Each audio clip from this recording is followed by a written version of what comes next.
Selamat datang kembali. Hari ini kita akan membahas sesuatu yang sangat mendasar ya, berdasarkan sumber yang Anda berikan, ayat-ayat dari Al-Quran. Mhm, Topiknya adalah hidayah atau petunjuk. Sebuah kata yang sering banget kita dengar, bahkan kita minta setiap hari. betul sekali. Tapi pernahkah Anda berhenti sejenak dan bertanya, apa sih sebenarnya hidayah itu? Apakah ini kayak buku manual yang ada untuk semua orang? Atau lebih mirip apa ya? Bisikan personal yang hanya didengar sebagian orang. Pertanyaan yang bagus sekali. Karena Al-Quran sendiri, sebagai sumber utama hidayah itu, ternyata punya jawaban yang berlapis-lapis soal ini. Oh ya? Iya, yang akan kita lakukan hari ini adalah menggunakan Al-Quran itu sendiri sebagai panduan untuk memahami konsep panduannya. Agak meta ya. Haha, iya juga. Tapi intinya, kita akan coba bedah gimana Al-Quran menjelaskan perannya sebagai petunjuk universal, sekaligus sebagai sebuah anugerah yang sangat personal. Oke. Ini sebuah pengakuan bahwa pemahaman tertinggi itu kan milik Allah. Tapi kita sebagai manusia, kita diberi tugas untuk terus mencari, merenung, dan ya berusaha. Tepat. Jadi misi kita hari ini adalah membongkar misteri ini bersama-sama. Kita mulai dari ide Al-Quran sebagai peta untuk umum, lalu kita cari tahu dari mana datangnya cahaya buat baca peta itu. Dan yang paling penting, Apa yang bisa kita lakukan agar cahaya itu menyinari kita? Mari, kita mulai. mari. Oke, kita mulai dari yang paling jelas. Al-Quran berkali-kali menyebut dirinya sebagai hudan atau petunjuk. Benar. Tapi yang langsung bikin saya penasaran adalah, di salah satu ayat paling awal di Al-Quran, yaitu surat Al-Baqarah ayat 2, ada pernyataan yang seolah-olah langsung ngasih batasan. Ayat yang sangat terkenal. Ayatnya berbunyi, "Dzalikal kitabu la raiba fih hudal lil muttaqin." Yang artinya, kitab Al-Quran ini tidak ada keraguan padanya. Petunjuk bagi mereka yang bertakwa. Nah, ini dia, petunjuk bagi mereka yang bertakwa. Kalimat ini seolah-olah bilang kalau Al-Quran ini bukan untuk semua orang dong. Terdengar agak eksklusif, seolah-olah ada tiket masuk yang harus kita punya dulu sebelum bisa dapat manfaat dari buku ini. Gimana tuh? Ini adalah kesalahpahaman yang umum, tapi sangat penting buat diluruskan. Ayat ini justru kunci untuk memahami lapisan pertama hidayah. Lapisan pertama? Iya, yang biasa disebut hidayah amma atau petunjuk umum. Bayangkan Al-Quran ini seperti panduan teknis super canggih yang dikirim ke setiap rumah. Semua orang dapat buku panduannya. Itulah petunjuk umum dari Allah yang wujudnya bisa berupa akal, fitrah, atau nurani kita, dan puncaknya adalah kitab suci. Oke, jadi Al-Quran itu tersedia untuk semua. Seperti buku panduan di dalam kotak produk. Siapapun bisa membukanya. Persis. Tapi, ayat tadi memberikan syarat penggunaan. Takwa di sini bukanlah tiket masuk eksklusif, melainkan kondisi pikiran atau kesiapan untuk bisa memahami buku panduan itu. Kesiapan. Betul. Takwa bisa diartikan sebagai kesadaran diri akan Tuhan, sebuah keinginan tulus untuk memahami dan melindungi diri dari kesalahan. Tanpa kesiapan mental ini, buku panduan super canggih tadi mungkin ya cuma dilihat sebagai bacaan biasa. Atau kumpulan cerita. Atau bahkan dianggap nggak masuk akal, manfaatnya nggak akan terasa. Ah, saya ngerti sekarang. Jadi, Al-Quran itu kayak peta yang ada di perpustakaan umum, siapapun boleh pinjam. Betul. Tapi kalau kita datang ke perpustakaan itu dengan niat cuma iseng, atau pakai kacamata hitam di dalam ruangan remang-remang, ya kita nggak akan bisa baca peta itu dengan benar. Nah, takwa itu ibarat kita datang dengan niat sungguh-sungguh dan menyalakan lampu baca. Analogi yang sangat pas. Kualitas takwa inilah yang membuka manfaat dari petunjuk umum. Dan ini bukan klaim yang berdiri sendiri loh. Oh, ada lagi? Ada. Coba kita lihat di sumber lain yang Anda berikan, di surat Al-Maidah ayat 15-16. Di sana konsep ini dijelaskan lebih jauh lagi. Oke. Ayatnya menyebutkan bahwa Allah dengan kitabnya menunjuki jalan keselamatan bagi orang yang mengikuti keridoannya.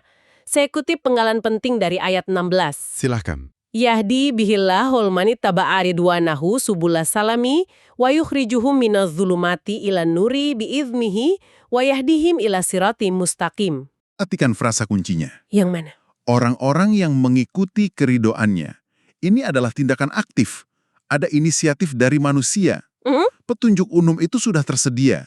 Tapi kita harus ambil langkah pertama untuk mengikuti. Kita harus nunjukin niat baik, nunjukin kalau kita memang mau cari keridoannya. Baru setelah itu. Baru setelah langkah pertama itu diambil, proses bimbingan ilahi akan mengambil alih. Seolah-olah Allah menyambut langkah kita dengan menarik kita dari kegelapan menuju cahaya. Wow, oke. Jadi doa yang kita ucapkan minimal 17 kali sehari itu ihdinas syiratal mustaqim, tunjukilah kami jalan yang lurus. Iya, Itu bukan sekedar permintaan biasa. Itu adalah pengakuan bahwa setelah semua usaha kita baca dan belajar dari peta umum tadi, pada akhirnya kita butuh intervensi langsung darinya. tepat sekali. Itu benar-benar mengubah cara saya memandang doa itu.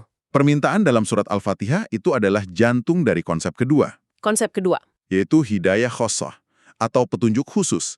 Ini adalah pengakuan bahwa petunjuk yang paling hakiki, yang benar-benar nancap di hati, mengubah cara pandang dan menggerakkan tindakan adalah sebuah anugerah. Sesuatu yang dianugerahkan. Betul, sesuatu yang dianugerahkan langsung oleh Allah.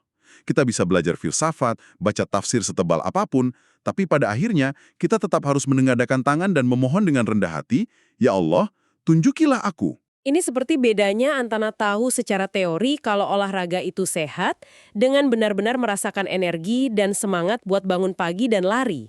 Nah, Pengetahuan teorinya itu hidayah ammah, tapi dorongan internal buat melakukannya, itulah hidayah khossah. Begitu. persis. Itu analogi yang pas banget.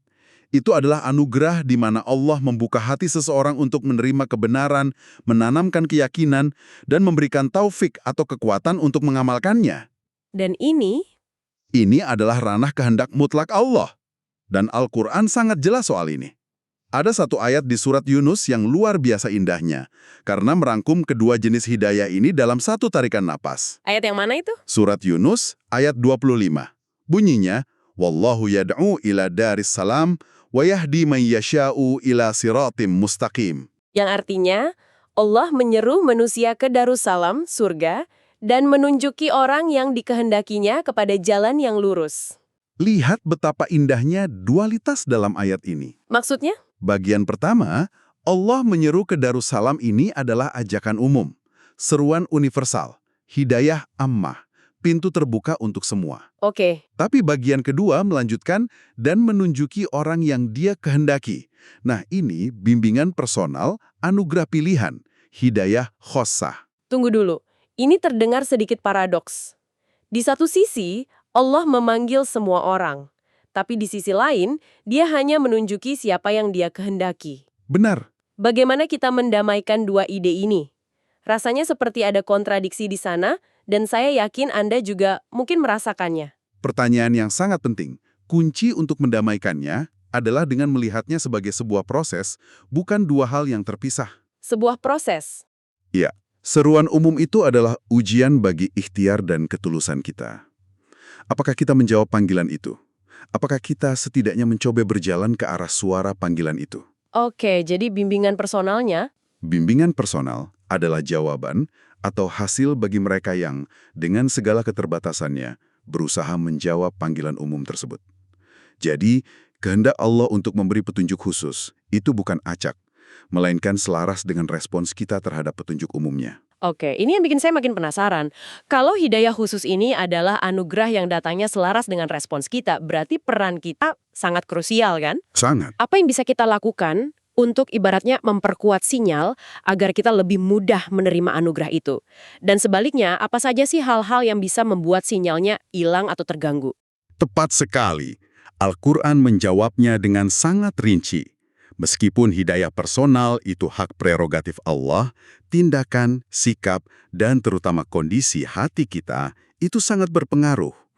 Ia bisa menjadi kunci pembuka atau sebaliknya dinding penghalang bagi datangnya anugerah tersebut. Menarik, jadi ada semacam hukum sebab akibat spiritual di sini. Allah tidak pernah menutup pintunya, tapi tindakan kita bisa saja membangun tembok tebal di depan pintu itu. Bisa dibilang begitu. Mari kita bahas temboknya dulu. Apa saja penghalang-penghalang itu menurut sumber yang kita punya? Al-Quran sangat eksplisit menyebutkan beberapa karakter yang menjadi penghalang hidayah.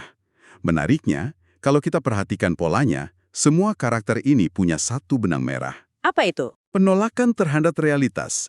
Coba kita lihat beberapa contoh dari sumber Anda. Di surat Ghafir, ayat 28, disebutkan, Innallaha la yahdi man huwa musrifun kadzdzab. Sesungguhnya Allah tidak menunjuki orang yang melampaui batas, musrif, lagi pendusta, kadzab, dua sifat, melampaui batas dan pendusta. Benar. Mari kita bedah. Seorang pendusta, kadzab, adalah orang yang secara aktif menciptakan realitas palsu. Ia hidup dalam kebohongan. Oke, Gimana mungkin cahaya kebenaran bisa masuk jika seseorang sengaja hidup di dalam kegelapan yang ia ciptakan sendiri? masuk akal. Lalu musrif, orang yang melampaui batas. Ini bukan cuma soal boros uang ya, tapi melampaui batas dalam segala hal, waktu, emosi, aturan. Ia menolak realitas adanya batasan dan keseimbangan di alam semesta. Ayat 6. Innallaha la yahdil qaumal fasiqin. Yang artinya, sesungguhnya Allah tidak memberi petunjuk kepada orang-orang yang fasik. Apa itu fasik? Fasik itu adalah orang yang tahu mana yang benar dan salah, tapi secara sadar dan konsisten memilih jalan yang salah hingga itu menjadi karakternya. Jadi dia tahu tapi sengaja melanggar. Betul, dia menolak realitas adanya konsekuensi. Jadi, kadzab menolak realitas kebenaran, musrif menolak realitas batasan, dan fasik menolak realitas konsekuensi. Semuanya adalah bentuk arogansi terhadap tatanan yang telah ditetapkan. Wah, ini cara pandang yang benar-benar baru buat saya. Jadi ini bukan soal Allah menghukum orang dengan tidak memberi hidayah, Bukan. tapi lebih ke konsekuensi logis. Kalau kita terus-menerus menutup mata, telinga, dan hati dari realitas, ya tentu saja kita nggak akan bisa melihat, mendengar, atau merasakan petunjuk. Tepat. Ini nyambung dengan ayat lain yang kadang disalahpahami, seperti di surat Az-Zumar ayat 36. Waman yudlilillahu famalahu minhad. Dan barang siapa yang dibiarkan sesat oleh Allah, maka tak seorang pun yang dapat memberinya petunjuk. Persis. Frasa dibiarkan sesat oleh Allah itu adalah puncak dari serangkaian pilihan yang dibuat oleh manusia itu sendiri. Pilihan dia sendiri. Iya, ketika seseorang secara sistematis menolak setiap undangan, setiap peringatan, setiap bisikan nurani, pada titik tertentu ia seolah-olah telah memilih jalannya sendiri. Dan Allah, dalam keadilannya, akan membiarkannya berjalan di jalur yang telah ia pilih itu. Dinding penghalang itu sudah ia bangun sendiri dengan begitu kokoh. Benar sekali. Oke, sekarang mari kita lihat dari sisi sebaliknya. Kalau tadi itu temboknya, apa kunci yang bisa kita gunakan untuk membuka pintu itu? Apa saja faktor-faktor pengundang hidayah? Kuncinya adalah kebalikan dari semua penghalang tadi. Penerimaan terhadap realitas. Oke, Pertama, ketulusan dan kejujuran dalam mencari. Ini lawannya kadzab. Kita harus mengakui realitas bahwa kita nggak tahu segalanya dan kita butuh petunjuk. pencarian yang jujur. Betul, pencarian yang jujur dari lubuk hati adalah langkah pembuka yang paling utama. Kedua, kerendahan hati. Ini lawannya kesombongan. Mengakui realitas posisi kita sebagai makhluk di hadapan Sang Pencipta. Kerendahan hati membuat wadah hati kita kosong dan siap diisi. Kesombongan membuat wadah itu tertutup rapat. Dan yang ketiga? Ketiga, usaha untuk patuh. Ini lawannya fasik. Mencoba mengikuti petunjuk yang sudah kita pahami, sekecil apapun itu. Setiap langkah kepatuhan akan membuka jalan ke pemahaman berikutnya. Ini hubungan timbal balik yang indah. Jadi, kalau saya coba rangkum, perjalanan mendapatkan hidayah ini adalah sebuah tarian antara ikhtiar manusia dan anugerah ilahi. Tarian ya, metafora yang bagus. Kita nggak bisa hanya duduk diam menunggu anugerah, tapi kita juga nggak bisa meraihnya murni dengan usaha kita sendiri. Kita harus melakukan bagian kita, membuka diri, mencari dengan tulus, dan membersihkan hati dari sifat-sifat yang jadi penghalang. Anda merangkumnya dengan sempurna. Tarian adalah metafora yang sangat tepat. Ada langkah dari kita, ada sambutan darinya. Jadi, apa pelajaran terbesar yang bisa kita ambil dari pembahasan kita hari ini berdasarkan sumber-sumber yang Anda berikan? Pertama, Al-Quran adalah peta universal. Ia terbuka dan tersedia untuk semua orang tanpa terkecuali. Dua, untuk bisa benar-benar membaca dan mendapat manfaat dari peta itu, kita butuh cahaya khusus. Cahaya ini adalah hidayah personal, sebuah bimbingan dan pemahaman yang langsung ditanamkan ke dalam hati sebagai anugerah dari Allah. Tanpa cahaya ini, Peta tadi mungkin cuma akan jadi sekumpulan simbol yang indah, tapi nggak bisa menunjukkan arah. dan ketiga, yang mungkin paling memberdayakan bagi kita, anugerah cahaya ini bukanlah sesuatu yang turun secara acak. Betul, ada polanya. Ia cenderung datang kepada mereka yang secara aktif mempersiapkan diri. Mereka yang hatinya terbuka, tulus mencari dan berusaha keras menjauhi sifat-sifat penghalang seperti kesombongan, kebohongan, dan kebiasaan melanggar aturan. Ada peran aktif yang harus kita mainkan dalam tarian ini. Benar. Dan yang terpenting untuk diingat, ini adalah perjalanan seumur hidup. Mendapatkan hidayah itu bukan garis finish. Bukan tujuan akhir. Bukan. Ia adalah proses dinamis yang butuh pemeliharaan setiap saat. Itulah mengapa doa meminta petunjuk itu tidak hanya kita ucapkan sekali seumur hidup, tapi diulang terus-menerus setiap hari. Iya. Sumber yang Anda berikan, Al-Quran, secara inheren mengakui bahwa bimbingan mutlak adalah miliknya. Peran kita adalah untuk tidak pernah berhenti meminta, tidak pernah berhenti mencari, dan tidak pernah berhenti berusaha membersihkan wadah hati kita agar senantiasa layak menerima anugerah itu. Sebagai penutup, mungkin ada satu hal yang bisa Anda renungkan.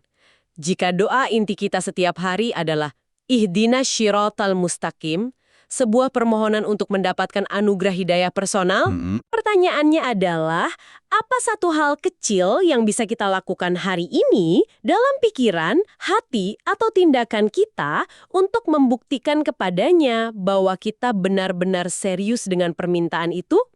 Apa yang kita lakukan untuk mempersiapkan diri menjadi wadah yang pantas menerima jawaban atas doa kita sendiri?